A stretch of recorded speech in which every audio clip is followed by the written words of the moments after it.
Hello, everyone from the Pacific Northwest, at least on my end. We have a special guest here today, but first, let me introduce you to the show. We are Elikonas, and this show is called What's Your College Story? And we are inviting guests once a week to share their story around college, whether they went to college or took some alternate paths. And the reason for doing that is because that the more people share their story, the more people want to share their story and understand that there are other options to college, and we want to make that all possible. One thing that you can do to help us, we're a startup. We're working to get funding to build this platform that everyone can use. Everyone gets a free account when we launch. We'd love to hear your story and statistics. So if you look over here to whatever this side of the computer is for you, this is our QR code to a survey that we're trying to get, and that's it's a bit.ly link with Elikonas dash survey. We would love it if you fill out our survey and share that link with anyone that you know. It helps us to provide data for the investors that are, in fact, very interested in helping us get started and bring this technology to you. With that said, I would love to introduce our special guest today, Isara Witten. Isara is, Isara is my niece, and she is here to tell us a little bit about where her journey has brought her in life and what that means for Elikonas. She is also going to be helping us build Elikonas. So what she has to say with for us today is very relevant to everything that we're doing here. So, Isara, let's um, let's talk about you. Where are you at in life, and how did you get here today? Yeah, I'm about to graduate with a bachelor's in computer science. I was born in Seattle, but I moved around a lot as a kid because I was an army brat. So by the time I was starting college, I was in North Carolina, uh, and I was 16. I was homeschooled, so I was able to start college a little early. Um, And I kept doing that until about halfway through 17, and then life happened, and I had to move away from North Carolina. So I wasn't able to finish my degree. Um, for a long time there, I wanted to go back to school, but I didn't really have the resources, neither money nor time. Um, and so a few years ago now, in I believe 2022, I finally made the move back to North Carolina to finish my degree at FTCC and then later Fayetteville State, where I'm almost done and really excited about that. That's very exciting. And when you first started going to college, what were you pursuing at that time? Was it the same thing you're doing now? Yeah, it was computer science. It was also, like a kind of running start program where I could use it for high school credits. So that was part of the impetus. But then, yes, I was planning to eventually go into computer science. All right, well, excellent. And have you taken any detours along that journey to computer science? Not so much. I've had a lot of fields that interested me, but I've been encouraged by other people and myself to stick to computer science. It's something I really enjoy, and it's something I think I'm really good at. All right, awesome. Well, before we get into more details about you, I'd love to hear about one thing that maybe people don't, sorry, one thing that most people don't know about you. I mean, we're just getting to know you, but once people get to know you, there's a thing that is about you that is maybe special. Hmm. Well, in all of the one I usually like to share, in all of my moving around as an army brat, I spent a few years in Japan, which was really fun. Oh, that is really fun. That's exciting. I've been to Japan once, but I was 14 and well, I won a trip. I know you were there for different reasons, but how old were you when you were there? 10 to 13. I was there for a Okay. full 3 years. Yeah, that's very interesting. It's always great to have an experience of being in a foreign country when you're young. I think it changes your perspective on things. Absolutely. All right, so what first got you interested in computers and technology? Uh, I mean, the easy cop out answer is that I kind of always have been interested. Another answer would be I really enjoyed video games as a kid, and I wanted to be able to create them. The art I saw on the screen was something I really wanted to be able to replicate. Um, and then as I grew older, I was always good at math. I was always pretty good at like formal logic, so it just kind of made sense for my parents to try and push me towards software. So I started. I first, the like easiest thing to get started in my mind at the time was HTML. So I learned that, and then I moved on. I'm like, well, this isn't really what I'm looking for, because I want to be able to make software. This is like, I mean, web development is software, obviously, but it's not quite the same thing that I wanted to be doing. So I moved on to learning C++, and later Python and C Sharp, and I enjoyed all of those quite a bit. I dabbled in kind of hobby work in game development for a while, until I finally did come back to school and have started getting a more formal education where I've worked on all kinds of projects from AI to back to web development to just whatever I'm assigned. All right, awesome. Hey, you mentioned AI, and obviously that is very interesting to a lot of people in this field, but what was it that sparked your interest in that? So it's always been something I had like a passing interest in, but actually, at my school, Fayetteville State University, which is not probably all that well known, we actually have a fantastic AI lab called the Intelligent Systems Laboratory. And so I was just in class one day, and Dr. Bhattacharya started recruiting for his lab. Um, and I was looking for extracurricular things to do anyways, so I joined that, and it ended up being just this huge experience where I was like doing a lot of AI research and leading teams, and I feel like I got to do a lot of professional development there, um, with a major focus on AI because that is what the lab was focusing on. Okay, wow. Any special projects you want to tell us about? I can't get too into detail because we did a lot of defense work contracting. Oh, interesting. Um, but one project that I did really enjoy was working with the Coastal Resiliency Center. We were working on models to backfill sea level data. Oh, interesting. That's we could I know I've heard you and our other Elikonas cohort that uh getting all nerdy about that, and I know we could go into hours about that. But it really is very interesting. Um one thing that people may not know about you right off the bat is that you have a bit of a visual impairment. Um, so how has that shaped your experience as a student, particularly in the technical field? It's definitely done a lot of things. The first thing is that obviously I need to be a lot more selective about like what types of classes I take, and make sure that accommodations are able to be provided. It also means that being a traditional in-person student is a lot more difficult. Luckily, my school offers a computer science degree that's almost fully online. Um, it means that I've had to work with instructors to make accommodations that maybe take some figuring things out. I know a lot of work has gone into getting various tests to me in a much larger font. Um, it also means that reading can be a lot harder. Obviously, a lot of university style classwork is reading textbooks. And if those textbooks, even if they are online, if they don't have either a screen reader built in or some kind of support for a screen reader, they can be very difficult to get through. Okay, so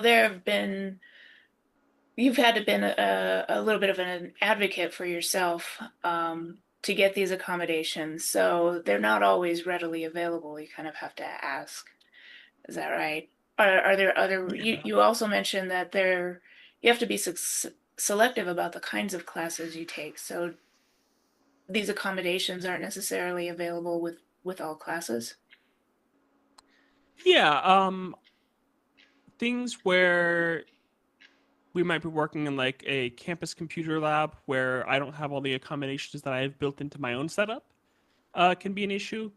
Obviously, anything that requires travel can be an issue because I'm not able to drive, so I have to work with other people to arrange transportation, things like that. Okay, right.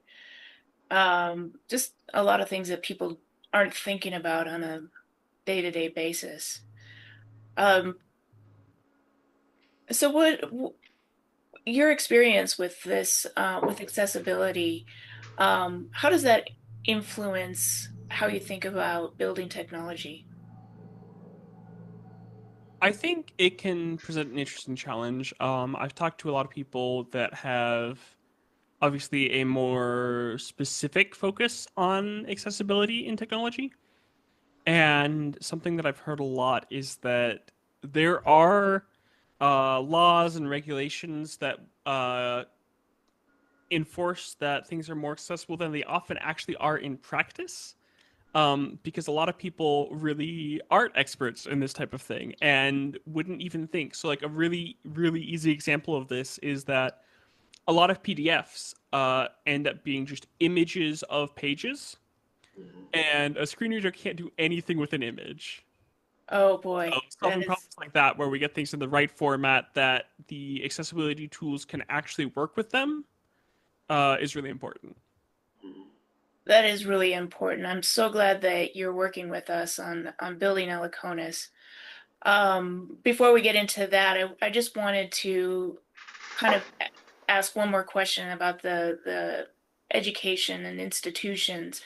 What would you want them to understand about students that have a visual impairment, and what do they often get wrong? I mean, it sounds like they get a lot of things wrong, but if they could know one thing at least that would help people with visual impairments, what might that be? I think actually I'd say overall they get things right. It's just that the things that they get wrong are very noticeable and impactful for me. Um, I think one of the big things is that where I deal with this every day, and it's kind of always at least in the back of my mind because I'm not seeing right. I find that instructors, even most of them, do their best, but a lot of them will just forget that it's an issue. So they'll bring material in the class that's like 12 font or smaller, even sometimes tests, and I'll have to you know, pipe up and, as you said, advocate for myself and be like, hey, I can't read this. Like, there is no workaround here. If you give me a page that's 10 font, I will not be able to read it. Right, Um, right. and so I think this, like, for them, they might not have had a student with my exact disability, but for me, it's just Tuesday. And that kind of disconnect of it's something I'm always thinking about, whereas they only think about it when it comes up can be a problem because it means that accommodations aren't always consistent. Right. That makes sense. And having spent time with you, I know that it can be easy to forget. You're very adaptable, and you get around fairly easy. You can see colors, and you kind of recognize people as they come in a room and stuff. And I know I've taken that for granted at times, and you've had humorous ways of reminding me even that hey, I can't see that. It's not So funny, it's just kind of sad. So, I do appreciate when those kind of reminders, because it is something that I try to be sensitive about, but it is still something that I'm not living and have to think about. So moving into looking forward, what comes next? Or what are you most excited about? I'm definitely excited to hit the workforce running. I have built a lot of AI skills, but also just software skills in general throughout my degree and on the side. And I'm excited to finally be able to put those to use in like a production scale setting. Um, there are a lot of companies that I'm really excited to work with, Elikonas, of course, in particular. Yeah, so speaking about that, so you're now working with us to help build this platform. It's specifically to help people with non-traditional educational paths, people that have taken winding roads in different ways to get to what they want to do in life. What does that mean to you personally, given your own journey? I am at times a slow learner, and so if I just went into university not knowing anything ahead of time, I think I would have really struggled. But I went into university with kind of a backbone of prior knowledge that I had built up through things like Khan Academy, YouTube just in general, and other non-traditional means.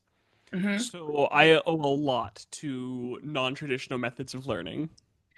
Well, that's interesting. You mentioned Khan Academy is those are the kinds of programs and education that we'd love to pull into Elikonas to be able to give other users an option to use things like that and have it count for something.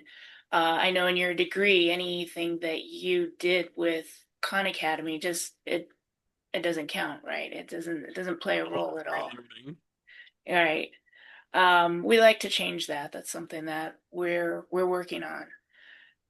And so when you think about the kind of learners that Elikonis is designed to serve, like first gen students, working adults, people who may have grown up with the idea that education isn't for them just because of that culture mindset. Do you see yourself in that in any of those sort of as kind of the kind of people that Elikonis is being built to serve? Yeah, absolutely. There was a long time where I couldn't pursue traditional education because I was working or just life would happen. And so for me, I've spent a lot of time learning in non-traditional ways and having some kind of way to have documented that to say, hey, I was here, I was working on myself, even if I don't have a more traditional, like university diploma to show it. To me, that's really appealing. Well, that's excellent because that's exactly what we're trying to do. And as someone who's working on the technical side of this platform, what do you think is the most important thing to get right for users? I think it's definitely ease of use, particularly for people who have busy schedules. If you're working one or maybe even two jobs, it can be really exhausting to, in your free time, when you're trying to make your life better, be fighting with UI and not really be able to do the things that you set out to do. If I set out to like work on my differential equations and I find that I spend the first hour just fighting the UI and I worked a 12-hour shift that day, I'm not going to be learning anything. That's that's a very good point, and that's absolutely. I'm so glad that you're working with us on that because that's going to be front of mind for you. And another thing I think that's going to be front of mind for you is and on accessibility. That's going to help us make that a core consideration in how we build Eliconis. What does that mean to you as both a builder and someone who's lived with that experience? So, what exactly is the question? So, as someone who's building this technology for people, someone who's had accessibility issues, um, someone who's lived with that, what does that mean for you to be working on the ground floor of a new platform and how we work that in? I definitely appreciate the opportunity. I think for me, the big thing with accessibility, a lot of people it feels to me that a lot of people see accommodations as something extra that people like me are given, and that's really just not the case. I don't want to, sound too boo-hoo, but at the same time, I have to work harder every day to do exactly the same things everybody else does. And I truly believe that if people put in the work, they should get something out of it, and that's just not always the way things are. So being able to work on a platform like this, where I can ensure that to the best of our ability, we are trying to create fairness and create a world where people like me can get education, I think is a really big deal.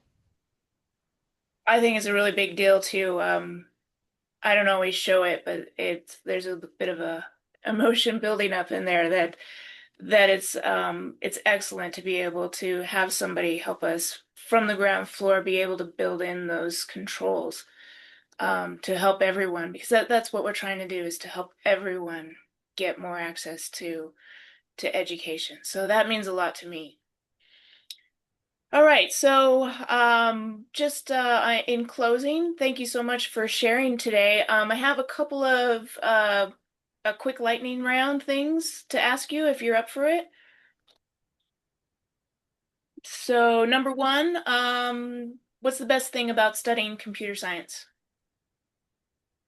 Really getting to sit down with like low level complicated problems. In particular, I really like thinking about performance and designing an algorithm from the ground up where you really get into this flow of um thinking about everything that you have available to you and how you can best use it to get something done as quickly as possible. Okay. What's the hardest thing about studying computer science? Also that algorithms are very difficult to write. Right. One tool or resource that has changed how you learned. Glass brick. Um, it was something that was shown to me when I was maybe about 16, and I have used it every day I've booted up Windows since because all it is it's a very user-friendly screen magnifier. Um, Okay. where a lot of the tools that maybe are built into Windows aren't always up to par, in my opinion. So having that has been just phenomenal, like genuinely life-changing, even though it's like such a small program. Okay, you said glass brick. Correct. Okay, excellent. One thing you wish more people knew about accessibility in tech? Just generally that disabilities are not always visible. Like you said, even being around me for as long as you have, it's very easy to forget that I am disabled. And that leads to a lot of situations where people assume that I can do something without reasonable accommodations, or that, like, I'll be able to see a sign or work on a given workstation, even though there are no magnification things set up and the screen is tidy. So really just being more proactive about accessibility, I think would be great for me and everyone like me. Okay. And the last thing is the moment you felt like you really belonged in this field. I think there was definitely a lot of imposter syndrome early on in my degree, and just in working in this field, especially because it's been so non-traditional. So maybe actually working with Dr. Bhattacharya at ISL, where I got to get into a lot of leadership positions and really have my voice heard. When I realized that I had a lot to offer because I've had these years and years of, non-traditional experience where I might be able to pull from tools and resources that a lot of people don't even know about. Um, when I saw that actually positively affecting not only the projects that I was in, the projects that I led, but also projects around me, that's when it really started to feel like, oh, I can actually do something with this. Well, that's excellent. And uh, yeah, that's too bad about the imposter syndrome. I've always seen you as a natural leader, so I'm glad that you've been able to kind of reconcile that with yourself. So, again, thank you so much for being here today. Thank you for helping us work on Elikonas. And I just want to say again to our viewers, please fill out our survey. We need to get as many responses on that as possible. It's bit.ly, bit.ly/Elikonas survey, and that's ELIKONAS dash survey, SURVEY. And you can also sign up for our newsletter. You can like and subscribe this video to get information about our progress and where we're at with things. We hope to release something by end of year, and the timeline for that is as soon as possible.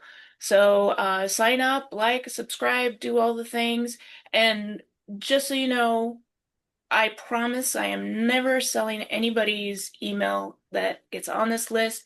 It is only for updates on what's going on with the progress of our platform, and also things like invites to different events that we might have, and blog posts and things like that. So your email is never gonna be shared with anyone. So um, I hope that encourages you to sign up, build our list, help us get funded, and we'll see you next week with a new guest.